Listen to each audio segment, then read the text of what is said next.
Boa tarde aí no Brasil. Essa é mais uma live dentro da proposta do programa de pós-graduação Estrito Sensu de internacionalização deste seu programa. Meu nome é Alexandre Marra, sou docente permanente do programa de pós-graduação Estrito Sensu em Ciências da Saúde do Einstein, vinculado à Universidade de Iowa. É importante que as pessoas que participam desse programa façam perguntas, tirando suas dúvidas e respondendo à pesquisa de satisfação que será disponibilizado por link no chat.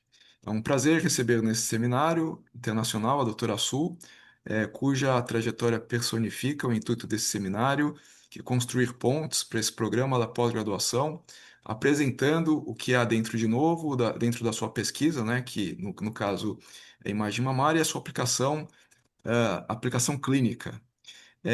Conosco está a doutora Su Jinkin Shi, médica radiologista do Departamento de Radiologia da Divisão do Breast Imaging da Universidade de Iowa Healthcare. Ela foi fellow em pesquisa do Memorial Sloan Kettering Cancer Center de Nova York, Estados Unidos, e também já foi médica da Faculdade de Medicina da USP e do ICESP em São Paulo, no Brasil. E também de extrema importância dentro do currículo da doutora Su, ela é mãe da Mariana, que é médica formada pela Medicina Einstein, se não me engano, da T5. Eu vou passar a palavra para a doutora Su, que terá de 35 a 45 minutos para falar. A gente colocou como tema avanços na imagem de mama, né, perspectivas em pesquisa e aplicações clínicas, em que ela vai falar sobre o que ela faz dentro disso do seu dia a dia. Doutora Su, muito obrigado aí pela sua participação. Muito obrigada, eu que agradeço o convite, doutora Alexandre Marra. Foi uma surpresa, né? Foi um amigo surpresa que encontramos aqui em Iowa e, assim, eu agradeço bastante essa oportunidade para falar. Ah, eu não preparei nenhum slide porque o doutor Marra falou que seria algo mais informal, que provavelmente muitos estariam assim curiosos em saber assim da trajetória, como eu vim parar aqui, né?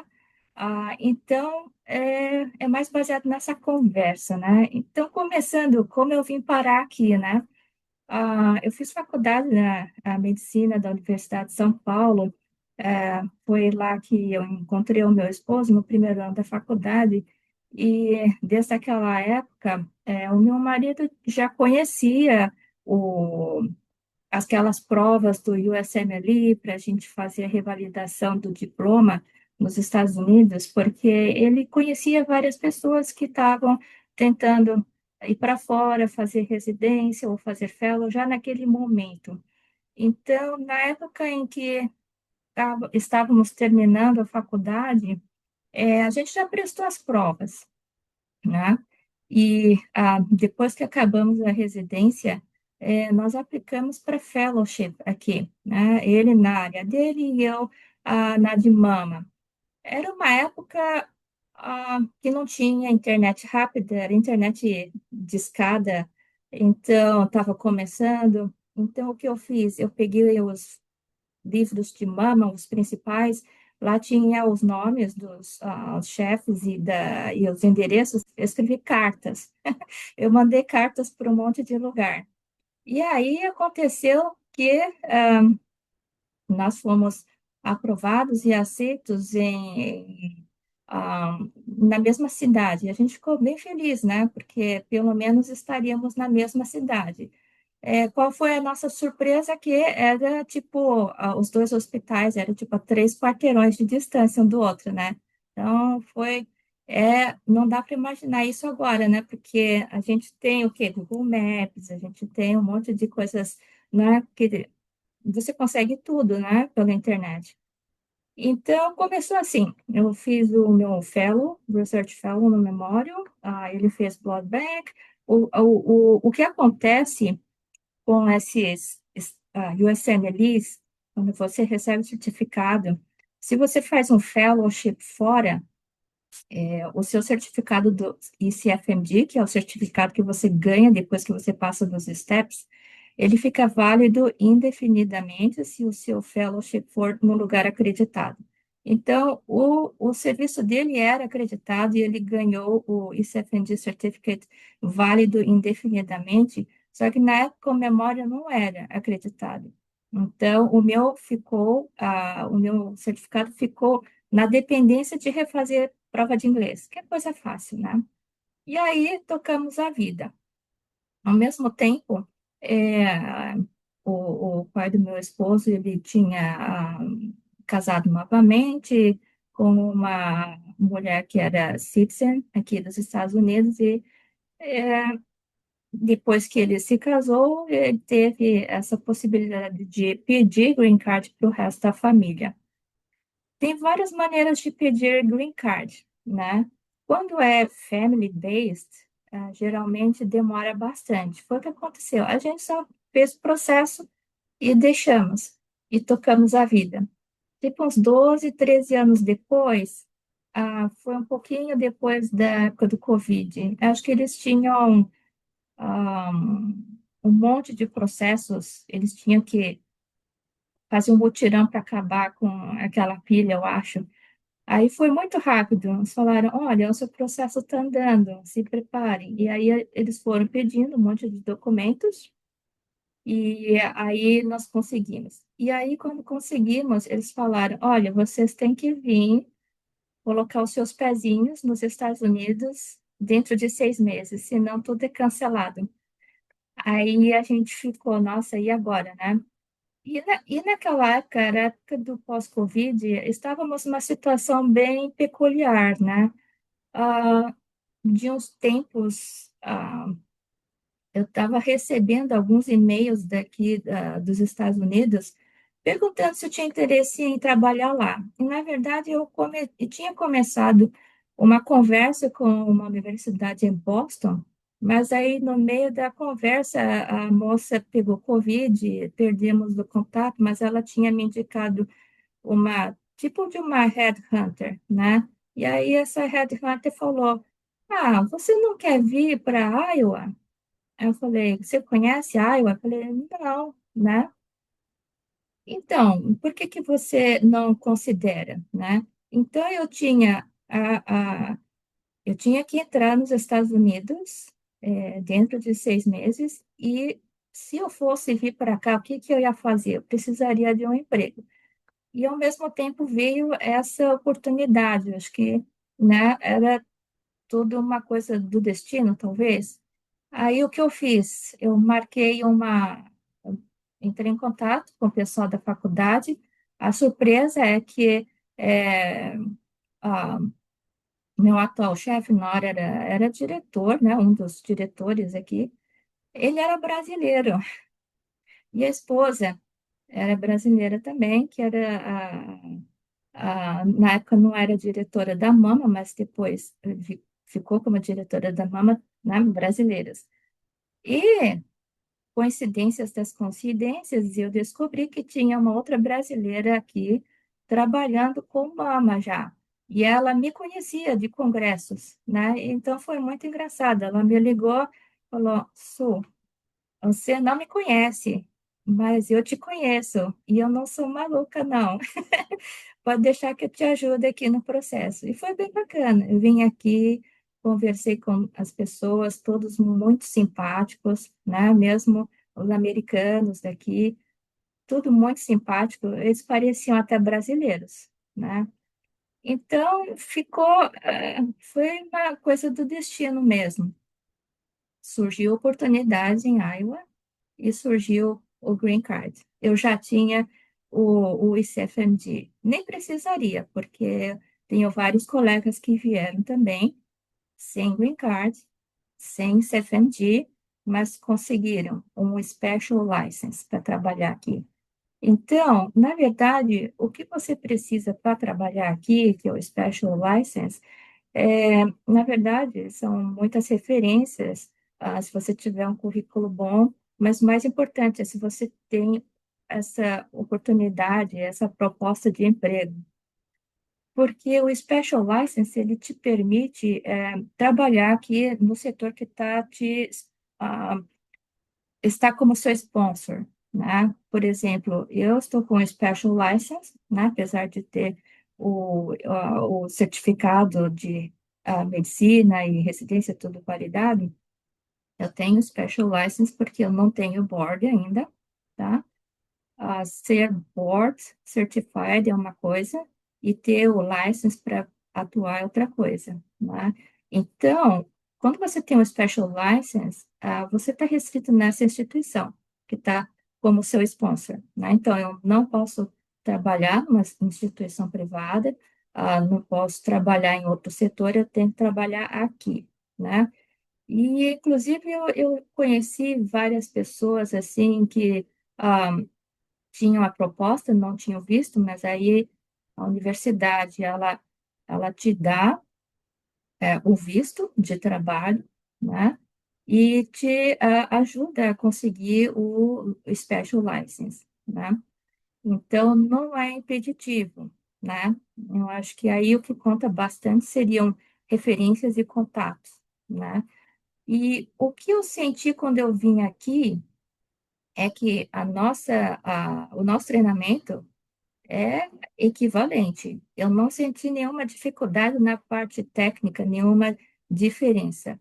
A única diferença foi, tipo, na rotina de trabalho, sistemas um pouco diferentes, mas nada assim, na qualidade da nossa formação, não devemos em nada, né? Eu tenho visto colegas de outros setores também eles estão se dando bem, né? Porque trabalhar com um sistema diferente, uma rotina de trabalho diferente, é algo que a gente consegue se acostumar depois, né? Então, vistos, certificados, eu acho que é um pouquinho menos relevante se você já tem uma proposta, né? Então, isso é uma coisa, acho que interessante para não desestimular as pessoas que têm vontade, né? Mas eu encontrei também várias pessoas que foram no caminho mais tradicional, tipo, ou refazendo residência. Eu conheci algumas cirurgiãs, né? Inclusive da USP, né? Da faculdade natal, elas trocaram ah, de área, né? Prestaram radiologia, estão como residentes. Encontrei também pessoas que estão fazendo o alternate pathway, né? Na radiologia, a gente tem uma coisa que é esse alternate pathway, em que você fazendo 4 fellowships na mesma instituição, seria o equivalente a você refazer residência. Então, você fica elegível para prestar boards e ter tudo certinho, né? Então, encontrei algumas pessoas trilhando esse caminho também, né? Mas tem outros que vão direto, né, contratados como clinical assistant professors, né, que é o primeiro patamar. Tem algumas instituições, por exemplo, que o primeiro patamar não é esse. O primeiro patamar é Clinical Instructor, que é tipo ser um preceptor. Mas aqui na Universidade de Iowa, o primeiro nível de entrada é o Clinical Assistant, né? É o Assistant. Depois tem o Associate, aí depois vira Full Professor, né? Então, isso é para mostrar que é possível quem quer bastante, né? Eu acho que há possibilidade. Ah, inclusive, depois que você já está trabalhando, para quem não tem o visto, eles até te ajudam a pedir um green card. Inclusive, também conheci pessoas que já conseguiram green card por conta própria, não por via familiar, mas por um currículo, né, robusto. Então, se você puder provar que você é um profissional bastante de alto nível, né? Tem lá as categorias que você tem que preencher. Você provando, você também consegue, que eu já conheci pessoas que vieram para cá e conseguiram green card dessa maneira, que inclusive parece que é até mais rápido, né? É rápido até, né? Então, isso foi como eu vim aqui e mostrando como eu vi outras pessoas vindo aqui também, certo? Então, contando um pouquinho mais da Universidade de Iowa, onde é que é?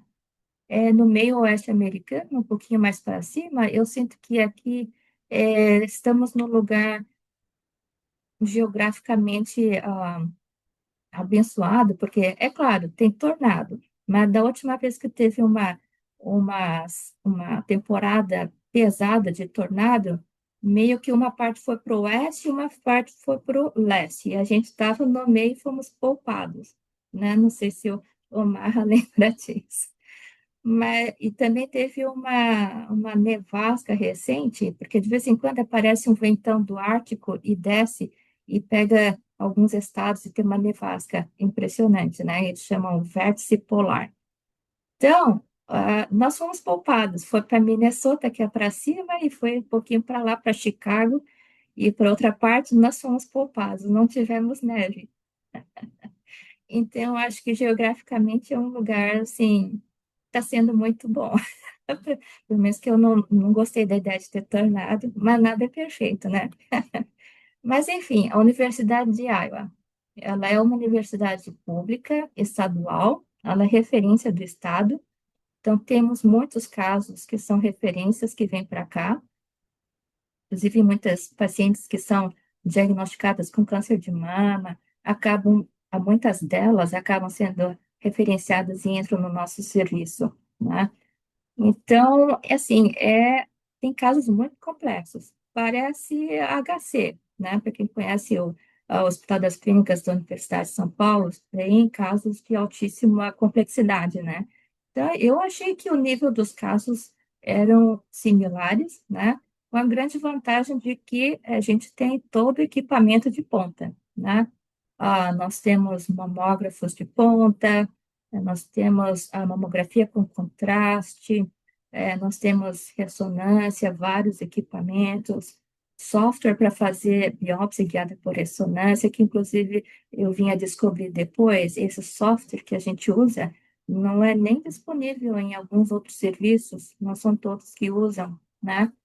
Recentemente nós vamos trocar o nosso sistema de Pax por um top de linha, então, assim, equipamento não tem problema, né? O que é uma maravilha, né? Porque quem trabalhou em serviço público no Brasil sabe que isso era um problema, né? Muitas vezes, muitos serviços de ponta públicos no Brasil sofrem, né? Às vezes com equipamento, né? E aqui não tem esse problema, né? Então, essa é a Universidade de Iowa. Quanto à possibilidade de pesquisa. Então, o que que nós temos fazendo? A Universidade de Iowa, pelo menos o setor de radiologia, eles têm um convênio com a Siemens, né, Healthineers. Então, nós temos a possibilidade de tocar projetos pilotos, né, usando equipamentos de ponta. Por exemplo, nós recebemos uma PET-RM, né, recentemente foi instalada e nós temos a possibilidade de fazer vários projetos relacionados, né? Eles têm tomógrafo o photon counting, né? Inclusive até pensei em fazer algum piloto, né? Com esse photon counting na mama, porque geralmente a gente não usa tomografia na mama, né? Ah, Fora isso, nós temos o mamógrafo com contraste, para quem não conhece, é como se fosse uma mamografia normal, mas a gente injeta contraste iodado antes, a gente tem adquire, né, dois conjuntinhos de imagens, uma de baixa energia e outra de alta energia, e aí a gente combina as duas e tem uma imagem que parece uma subtração, né? Quem trabalha com ressonância, né, sabe o que que é uma subtração. Então, ela aumenta a especificidade, né? E com esse equipamento, nós temos ali engatilhados, né, alguns trabalhos ali, para poder comparar a mamografia com contraste e a ressonância magnética, né? Em particular, nós vamos, nesse projeto que a gente está engatilhado ali, a respeito de carcinomas lobulares invasivos, né? A gente sabe que carcinomas lobulares invasivos, às vezes, a gente tem uma detecção pior na mamografia por causa do jeito que ah, ela ah, aparece e se desenvolve na mama, né? Então, nós temos engatilhado esse projeto né? Uma outra coisa que nós estamos trabalhando é com inteligência artificial, né? Nós entramos num dos congressos da Sociedade de Mama, nós encontramos uma empresa que estava procurando, né, alguma instituição que pudesse tocar um projeto em conjunto, né? Então nós nos combinamos e estamos utilizando um software de AI em mamografia para ver se a gente consegue algum resultado assim em termos de aprendizado dos residentes, né? Então isso aí é um ongoing project, tá? Mas nós temos também, no futuro, a possibilidade de ter um outro programa de AI, né, de inteligência artificial, porque eles estão ali no processo de escolher um que possa ser utilizado por vários departamentos, mas eles têm em vista, né, a escolha desse programa para ser instalado aqui no setor. Então, eu acho que com isso também abre mais possibilidades, né, da gente poder tocar ah, desenvolver projetos utilizando inteligência artificial, né? Fora isso, né, como temos o convênio com a Healthineers, a gente pode até também desenvolver novas tecnologias, novas sequências de IBM, né, para poder avaliar, né, a perfusão das mamas, né? A gente também tem alguns projetos engatilhados, né? E nós temos também um aparelho dedicado só para pesquisa. Fica até num outro edifício, né? Um edifício que é somente de pesquisa, né? E lá eles têm um equipamento de 3 Tesla, né? De ressonância que só fazem trabalho. Então, inclusive, a gente está fazendo um trabalho multi-institucional a respeito de quimioterapia neoadjuvante em mulheres com câncer de mama, né? Avaliando esse software também. Ou seja, a gente tem várias possibilidades aqui. Inclusive, a universidade te dá acesso a muita coisa. Por exemplo, tem um setor de estatística, bioestatística, né? Você pode contactá-los e eles te ajudam. A gente tem no setor de radiologia, né, um departamento dedicado para ajudar a gente a escrever os IRBs, né, que são as, os reviews para a gente mandar para a revisão institucional, né, dos projetos de pesquisa. A gente tem uma equipe para buscar fontes de recursos, né? Tem pessoas que estão ali que a gente pode pedir para ajudar, para coletar dados, né? Então, ou seja, basta você querer, você faz, né? Essa é uma coisa. A segunda é tempo, né? Porque, assim, a maioria de nós somos clinical assistant professors, né? Nós somos mais clinical. O que que isso quer dizer? Dependendo do seu contrato, você tem uma porcentagem dedicada para pesquisa, né? Existem aqueles que são dedicados 100% para pesquisa, né? Mas aí o contrato é um pouco diferente. Eu acho que a sua base salarial é um pouquinho menor, mas aí se você consegue a funding, né?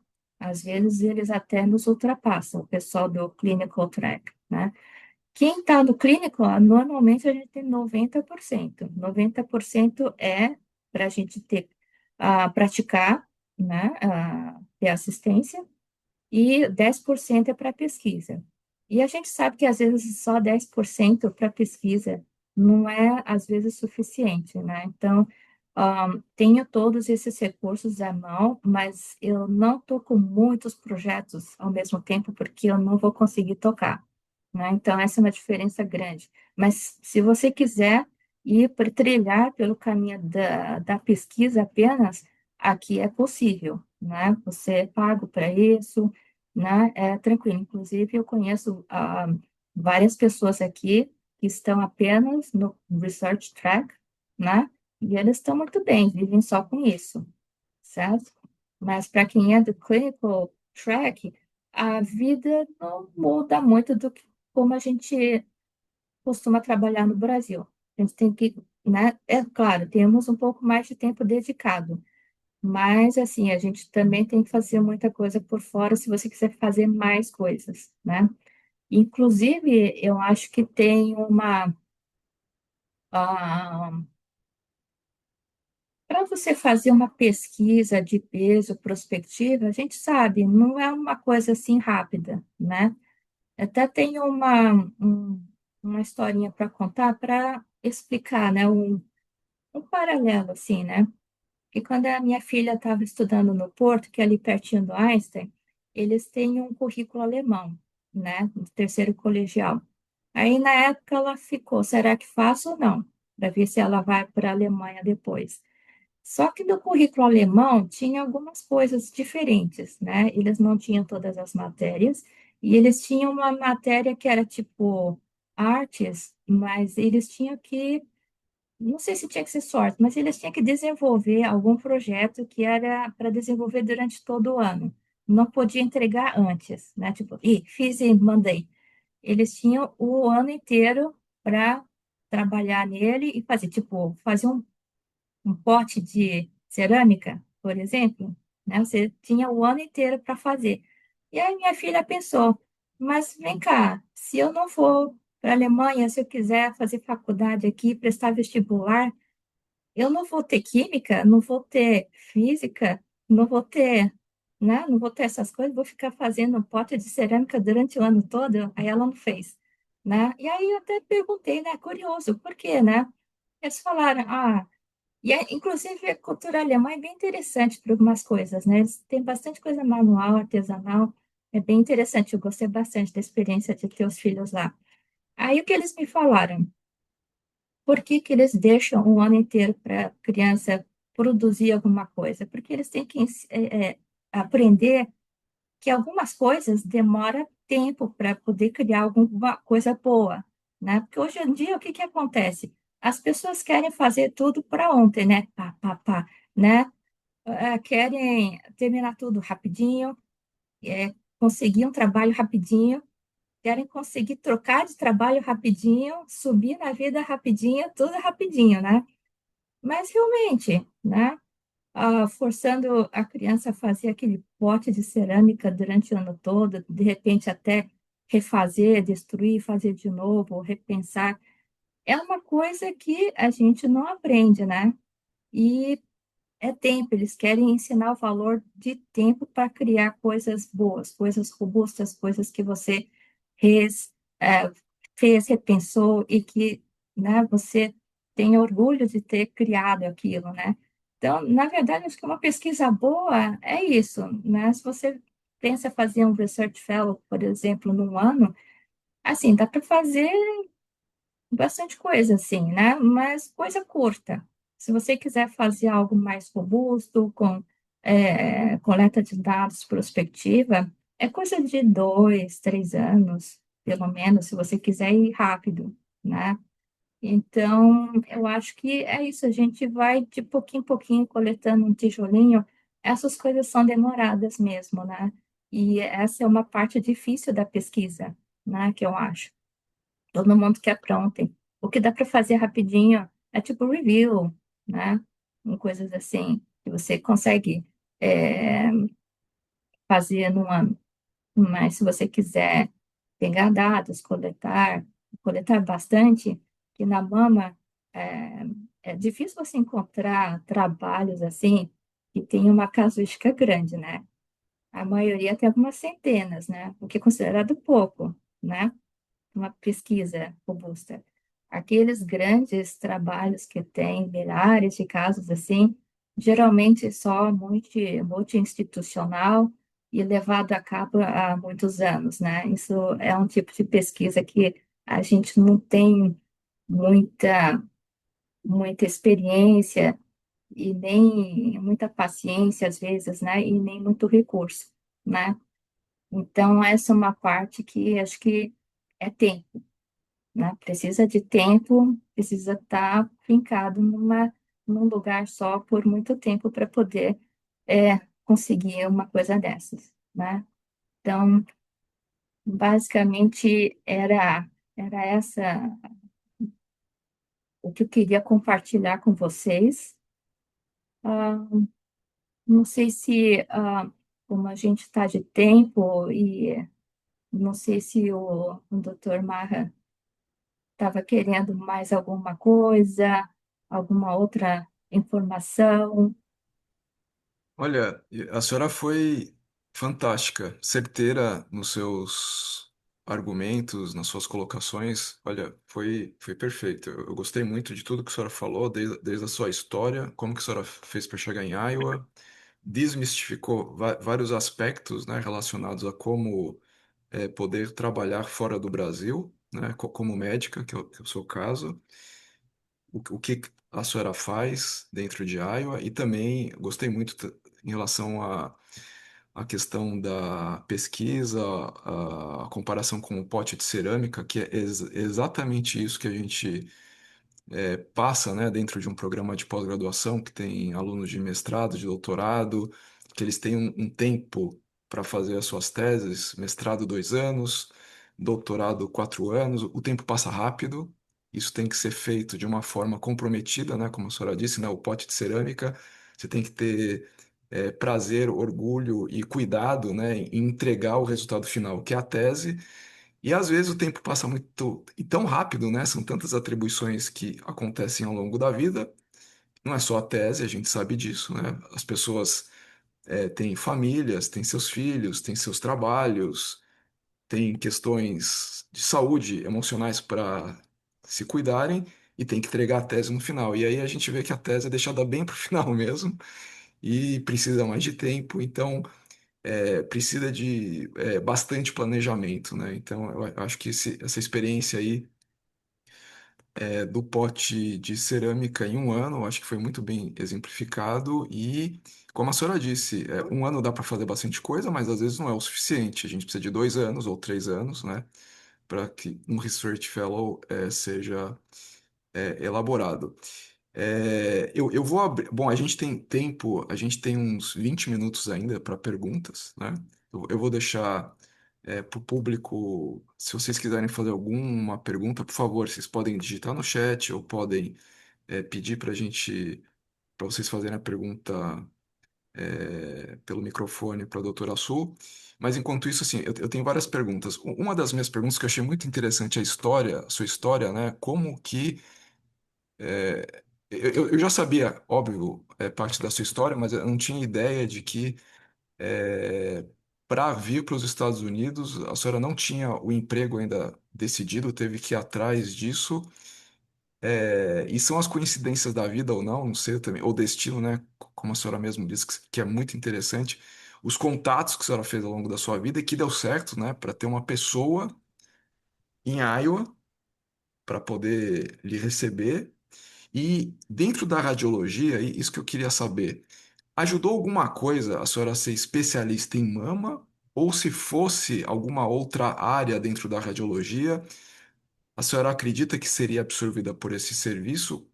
Como é que foi em relação a isso? E também na sua história acadêmica, também achei muito legal a questão assim o planejamento, né? A história, a estratégia.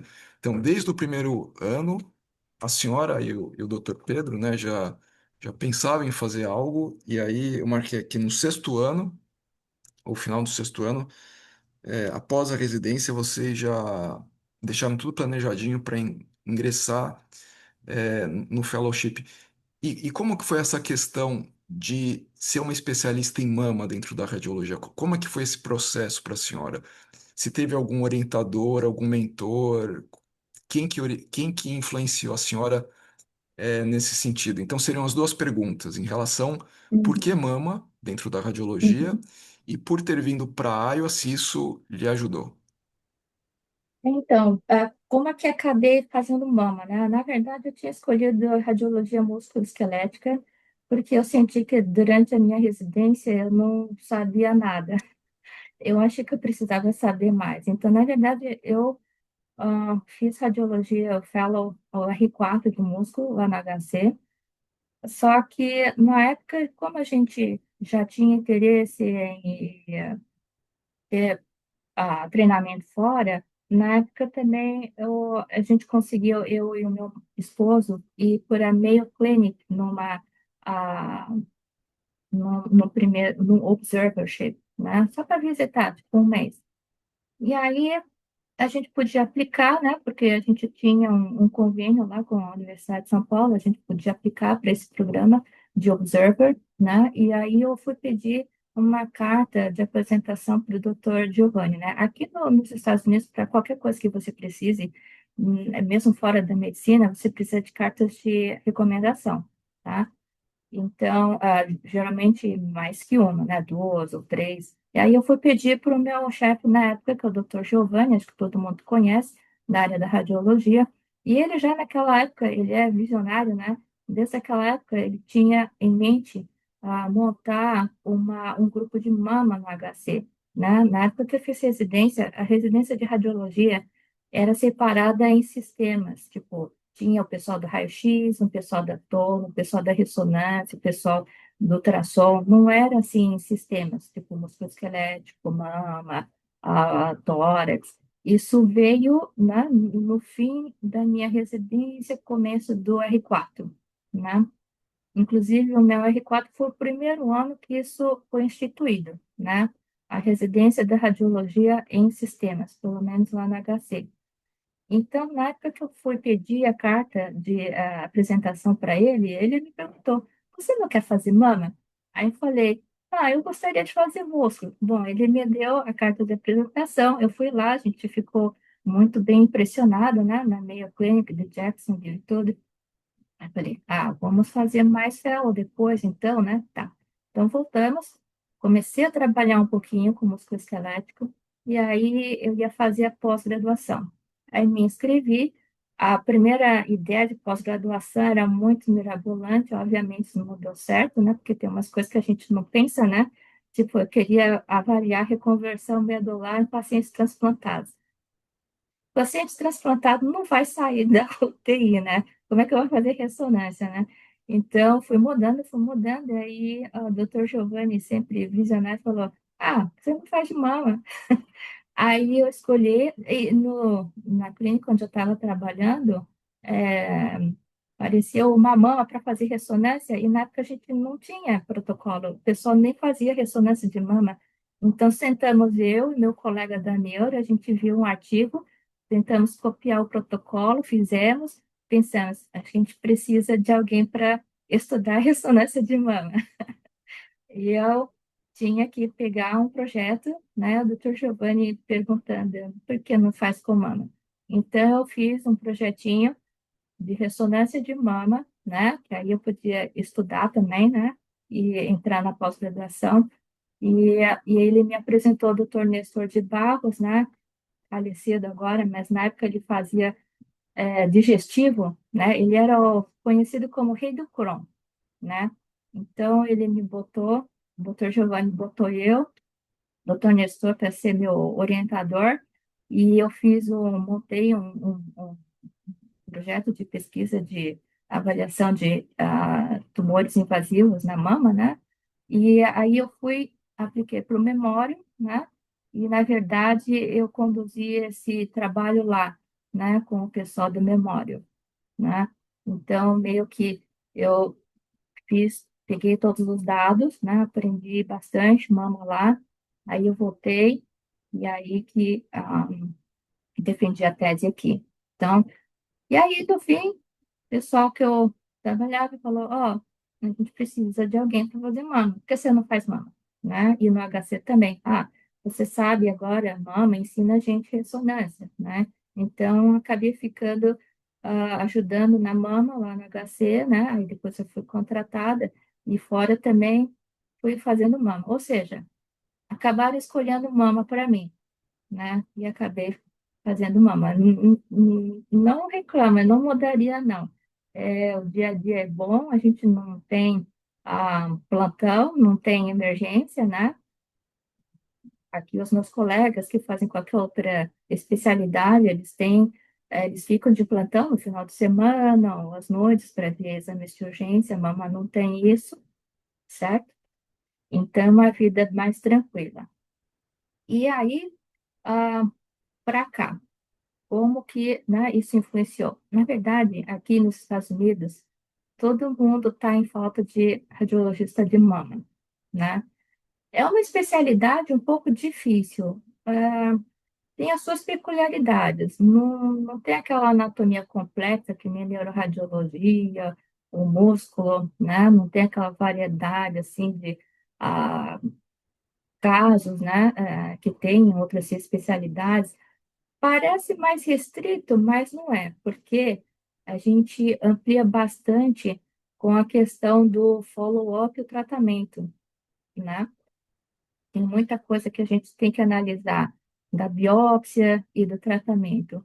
Então, algo que parece tão restrito, na verdade, ele é muito amplo, né? A gente tem que ajudar o patologista a fazer o diagnóstico, o mastologista a planejar o tratamento, né, correto, como fazer como seguir, né, ver se o tratamento está indo certo, né, inclusive ajudamos ele durante o ato cirúrgico para ver se ele tirou tudo que precisava, né, a gente ajuda no segmento, certo? E como fazer depois, né, como que a gente vai seguir essa paciente? Só com mamografia? Só com ressonância? Com ambos? Em qual a periodicidade, né, né, inclusive, né, é tudo isso. Então, ele meio que tem que ser multidisciplinar, né? Então, mas assim, o aspecto de imagem não é igual que nem a do corpo ou de neuro. Muitas das coisas, a gente quase não tem nada patognomônico. A gente vê que na neuro e no abdômen, às vezes, só com imagem eles conseguem fazer o diagnóstico, né? Na mama, não. A gente faz muita biópsia por conta disso, né? Quase não tem. E é tudo tipo assim, coisas sutis que podem ser tipo benigno ou maligno, né? Então, tem muita gente que eu sei que detesta isso, né? E por isso não faz. Não sei se é por isso e, né, muita gente não faz mama, mas assim, essa é a dificuldade, né? É uma coisa que não é preto no branco, tem muitas variedades de cinza. Então, tem muita falta, né? Quando eu cheguei aqui, por exemplo, tínhamos um grupo de três, né? E um estava meio que saindo também. Então, ia ficar só eu e a Fabiana, né? Que é a minha chefe de agora, né? Mas, assim, é direto. No e-mail, a gente recebe inúmeras propostas de trabalho. Assim, assim, o setor, né, o país inteiro precisando de profissional de radiologia de mama. Mas e se eu tivesse feito outra coisa? Eu acho que também. Porque, assim, eu vejo que entraram depois de mim inúmeros profissionais de todas as áreas possíveis, né? Neuro, corpo, tórax, né? Tórax, inclusive, tinha bastante gente precisando, bastante setor, hospitais precisando. Mas é de tudo, tem de todas, músculo, esquelético, vieram um monte, né, do Brasil, né? Que como vem um, viu, quando vem que a gente trabalha direitinho, a formação é boa, né? Então a gente acaba puxando outros, né? Mas entrar em números de todas as especialidades possíveis, acho que todos estão meio que em falta por enquanto, porque eu não sei, foi uma confluência de coisas, né? Acontecimentos. Uma inteligência artificial, dizem que muitos acharam que o radiologista ia perder campo e aí acabaram optando por outras. Essa é uma, aumento de faculdades, isso no Brasil, né, principalmente, mas assim, acabou diminuindo um pouco a procura por radiologia, né, mas a demanda continuou aumentando, e a gente percebeu que a gente precisava de radiologista no setor, né, para comandar a inteligência artificial, não era só deixar ele rolando sozinho, né, então meio que a demanda aumentou, inclusive, né, e os interessados tinham diminuído. Então, ficou esse gap. Eu não sei quanto tempo que vai demorar para suprir, esse gap ali, para preencher esse gap. Alguma hora deve acabar, mas por enquanto ainda está precisando de bastante no território americano inteiro. Ah, teve aquelas coisas alarmantes ah, do governo atual, né, em relação a imigrantes, tal, mas aparentemente parece que na parte médica não é tão verdade, porque eu vi ainda, estão chegando ainda, e parece que não se inclui nessas listas de exclusão, né, que o governo atual fez. Mas, enfim, eu acho que mesmo que se eu tivesse feito alguma outra especialidade, eu acho que sim, teria oportunidades aqui. Não, ótimo. E eu gostei de saber desse comentário das predições da inteligência artificial para o futuro. E foi engraçado que eu assisti uma aula de um professor de São Francisco, é um infectologista, que ele estava dando aula sobre inteligência artificial em termos de predição, né, de diagnóstico na área de doenças infecciosas. E aí ele comentou exatamente isso, que um dos precursores de inteligência artificial, há 20 anos atrás, ele previu que praticamente os médicos iriam acabar, principalmente da área da radiologia. E aí perguntaram para ele sobre carros automatizados. Ele falou, não, isso ainda vai ter que ter o motorista. E aconteceu justamente ao contrário, né? Em São Francisco tem aqueles carrinhos, o Waymo, que é como se fosse um Uber sem motorista. E ele até brincou, ele falou, olha, toda quinta-feira eu sento dormindo no banco de trás e não tem motorista nenhum. E em São Francisco, na UCSF, a gente está ainda atrás de contratações de radiologistas porque está em falta. Então é engraçado isso, né? As falsas predições. E também fazendo o link com a pesquisa, né, que a senhora comentou sobre inteligência artificial na área de mama e também em outras áreas da radiologia, como é que a senhora vê a integração prática desses algoritmos no fluxo de trabalho do radiologista no seu dia a dia? Então, a senhora acha que essa integração alguns falam como ajuda como uma segunda opinião automatizada ou como uma ferramenta de triagem para gerar alguns alertas em termos de casos mais complexos. A Como é que é gente vai o encaixe? precisar. Não, a gente vai precisar de algum software de inteligência artificial para poder classificar o risco das pacientes, porque tudo aqui em mama é baseado, estratificado por risco, né? Então, as pessoas que têm risco baixo, né, elas vão no rastreamento normal, começando com 40 anos, não tem direito à ressonância, né? Talvez uma ultrassonografia se tiver uma mama densa, mas não tem direito, o convênio não paga, né? Agora, se eu tiver um risco alto, mais que 20, 25%, né, ou alteração genética, né, se tiver alguma mutação genética que predisponha, ela é considerada de alto risco e ela começa a fazer mamografias mais cedo, aos 30 anos, tem direito à ressonância e os convênios são obrigados a pagar por isso, né? Então, tudo se baseia, e também a periodicidade, né? Então, ressonância e mamografia para quem tem alto risco, você pode intercalar a cada 6 meses para ter algum método de imagem para rastreio, né?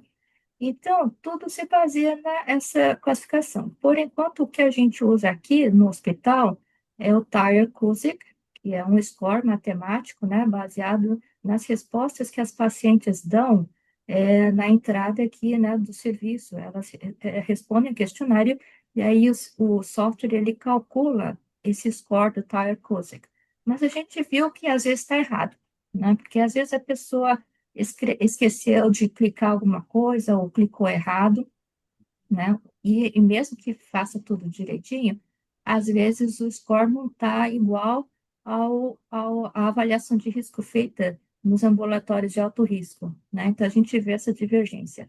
Eu sei que tem vários outros serviços que já têm usado alguns sistemas de inteligência artificial para classificar o risco, né? Isso aí é mundial, está todo mundo procurando um calculador de risco mais confiável que vai ser usado, porque isso faz parte, né, do nosso fluxograma de trabalho, precisa ter, porque é nisso que a gente vai basear a nossa recomendação, né? Por exemplo, vi uma paciente novinha de, sei lá, 30 anos, porque tem algo palpável, se a gente não encontra nada, a gente não vai sugerir para ela voltar para o rastreamento, porque se ela não é alto risco, não vai fazer nada de imagem com essa idade de 30 anos, né? Mas se por acaso ela tiver um risco maior, não, ela já vai ter que começar rastreamento, certo? Já também pode ser elegível para ressonância. Então, isso muda muito a nossa recomendação. Então, a gente precisa ter. E eu sei que muitas pessoas estão, muitos serviços estão testando vários softwares diferentes, né? Isso é só um exemplo, né? A gente pode aplicar inteligência artificial para outras coisas, mas nos termos, nos quesitos diagnósticos, ainda está bem, é, não está funcionando direitinho. O que está funcionando melhor, eu acho que é na parte assim de fluxograma, né? Tipo, marcação, ah, tentar, como é que fala?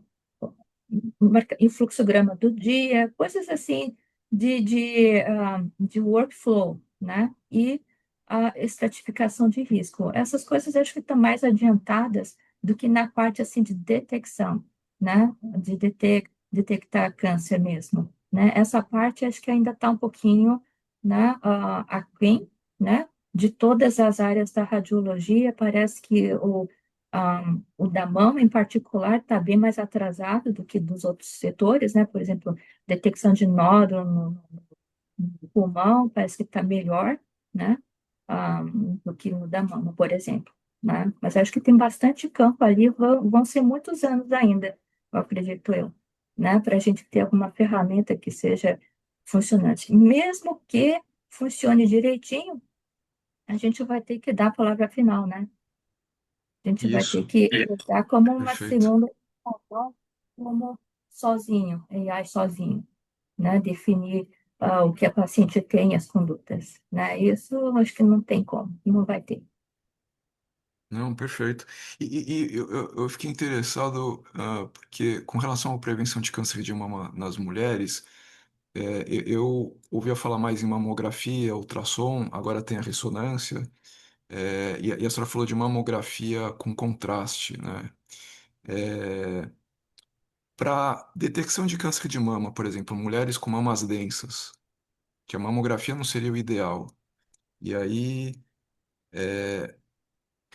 esse seria a indicação da mamografia com contraste, ou a mamografia com contraste ela teria outras indicações se a gente fosse comparar com a ressonância? Eu queria entender melhor a mamografia com Ainda é contraste. porque tem os prós e contras, né? A mamografia comparada, a mamografia com contraste, comparada com a ressonância, ela é bem mais barata, né? Ah, Porque a tá, ressonância de mama, ela é bastante cara, tipo US$ 8.000, tá. né? Para quem não tem convênio, tem que pagar isso do bolso. A mamografia com contraste, o problema dela apesar de ser mais barata, ela não tem o código definido na tabela de convênios, né? Ainda não está definido. Então, o que acontece? A paciente paga, o convênio paga um exame diagnóstico e a paciente paga do bolso um pouquinho extra, né? Pelo contraste, que dá em torno de US$ 80, assim, né? Ou seja, o convênio paga um diagnóstico, que deve ser, sei lá, eu não lembro o valor exato, mas, assim, é bem menos do que uma ressonância com contraste, né? Essa é uma, valores, né? Tempo, mamografia com contraste é bem mais rápida, demora, a gente tem que, injeta o contraste, tem que esperar 2 minutos e tem que completar tudo em 6 minutos, porque senão o contraste vai embora. Às vezes a gente faz um tardio, 12 minutos, mas menos que isso não deve passar. Uma ressonância vai demorar, assim, de uns 20 minutos a meia hora, né? Se extravasar o contraste, você perdeu o exame, tem que voltar. Isso na tomografia com contraste também, né? Então, vamos tirar essa parte do extravasamento. Pode acontecer com qualquer um dos dois, mas a ressonância demora mais. Se a paciente tem implante, então demora muito mais, em meia hora, 40 minutos. E tem algumas pacientes que não conseguem ficar naquela posição, que ela tem que deitar de bruço. Algumas têm a claustrofobia, né? Não conseguem entrar. Tem algumas que têm metal em lugar nobre, não pode entrar na ressonância. E aí, na mamografia com contraste, poderia, né? Outra coisa, quando precisa fazer ressonância, vai ter que marcar um exame, ter um pedido, marcar o exame e ir lá no outro dia fazer. Mamografia com contraste já está lá. Se a paciente está fazendo um diagnóstico que a gente quiser fazer, a gente pode fazer no dia, certo? Bem mais rapidinho. Então, tudo tem os prós e contras. Pelo fato dele não estar ainda nos guidelines oficiais, né? A gente ah, não tem como codificar isso. Por exemplo, se a gente fizer um diagnóstico com contraste, tudo bem, a gente faz esse recurso, cobra do convênio diagnóstico e um pouquinho do contraste para paciente. Mas a gente não tem como justificar e cobrar do convênio uma, um rastreio com mamografia com contraste, porque não tem código para isso, não tem, o convênio não vai cobrir, né? Sendo que para ressonância, se a paciente tem risco aumentado, ela tem por lei, tem até uma lei federal que os convênios são obrigados a pagar, né? Então, na verdade, falta um pouquinho de regularização. Então, quando a gente vê aqueles estudos de pacientes fazendo rastreio com contraste, de mamografia com contraste, na verdade, são projetos de pesquisa, né? Não está regulamentado ali nos guidelines e também não tem código de cobrança. Então, até a gente queria fazer um projeto de rastreio de pacientes com risco intermediário, né? Que é maior que o basal, mas menor do que o de alto risco, né? Entre 5% a 15%. Mas a gente empacou na parte né, de quem que vai cobrir. As pacientes, obviamente, não podem arcar, né, do bolso, né? Os convênios não vão cobrir. Então, teria que ser, por enquanto, projeto de pesquisa. Excelente, bem, muito interessante. Bom, pela adiantadora, eu teria várias perguntas, mas eu vou fazer uma última pergunta e eu queria também deixar um espaço que a gente sempre deixa para o entrevistado de considerações finais, o que a senhora quiser falar, que a gente não tem abordado. A minha última pergunta, que é sempre assim, o intuito desses seminários internacionais, é verificar a possibilidade de colaborações com a senhora. Então, por exemplo, se um pós-graduando ou um aluno do Einstein que tem interesse em fazer pesquisa, seja dentro eh, do programa de pós-graduação com orientador, ou um aluno que queira fazer iniciação científica, eu queria saber da possibilidade de fazer com a senhora ou dentro do departamento de radiologia de Iowa. Claro, claro, são todos bem-vindos. Inclusive, a gente teve várias, assim, fellows, né, de alguns serviços do Brasil que vieram nos visitar, né, todos adoraram. Estamos abertos para isso, né. Quanto a projetos de pesquisa, se quiserem, se alguém tiver algum projeto, já planejado, né, e quiser fazer em conjunto, sim, eu posso me informar melhor da parte burocrática, mas assim, de querer a gente quer, né? Porque, como eu te falei, como a gente fica bastante assim na parte clínica, né? E a gente sabe que na parte de pesquisa a gente precisa de tempo, né? Então, se tiver alguém interessado para, né, ir atrás dos casos, ajudar a escrever, ajudar a analisar dados, eu acho que é tremendamente bem-vindos mesmo, né? Que, diferentemente de algumas outras instituições que têm uma parte de research fellows bem adiantada, né? Aqui a gente ainda está um pouquinho começando, né? O grupo é novo, né? O nosso chefe é novo, né? O head da radiologia é novo, trocamos bastante staff, teve uma parte que foi, uma parte é supernova, né? Então, meio que somos um grupo novo, né? Então a gente precisa solidificar bastante a área ali. Mas vem de um tempo para cá que a gente tem debatendo de montar um esquema de research fellow mesmo, né? Que o ideal seria, né, ter um funding para a pessoa vir, ficar disposta a ficar um tempo, né? Por enquanto a gente não tem, mas assim, se for para visitar, né, talvez fazer ah, uma algum trabalho em conjunto, assim, ah, não, não, sim, sob funding organizado no departamento ainda dá, mas nós estamos trabalhando para poder ter esse tipo de programa mesmo, que a gente tem um grupo de research que a gente se reúne, né, frequentemente, né, sazonalmente, e a gente vai debatendo as dificuldades que a gente tem e as coisas que a gente poderia fazer para poder ter mais produção científica. Porque como aqui é uma universidade, a gente tem um tripé, né? Toda universidade tem que ter um tripé. A parte de assistência ao paciente, né? Que tem que ser boa, né? Tem que ter a parte educacional, a gente tem que formar, né? Novos radiologistas aqui. E a outra tem que ter pesquisa também, né? Então, ter um tripé, e todos esses pezinhos têm que ser iguais, né? Numa universidade, a gente tem que ter essa parte ali, estamos batalhando para poder melhorar as condições, né? Inclusive para quem for vir para cá, né? Interessados em pesquisa, a gente está batalhando ali para poder ter um programa desses. Mas sim, são todos bem-vindos. Excelente. Olha, muito obrigado mesmo. Eu gostei muito de ter falado com a senhora, foi bastante esclarecedor. E olha, muito obrigado. Espero colaborarmos em conjunto aí, Einstein e Iowa, viu? Assim, espero realmente que dê frutos, né? Porque eu sei que o Einstein é uma instituição maravilhosa, está sempre crescendo, né? Inclusive, mantém um pesquisador desse naipe aqui, né? E foi uma surpresa muito grande te encontrar aqui também. Nem imaginava que ia ter alguém do Einstein aqui, né? Na verdade, quem descobriu foi minha filha, né? Mas o mundo é pequeno mesmo, né? O mundo é bem pequeno. Imagina encontrar alguém do Einstein aqui em Iowa.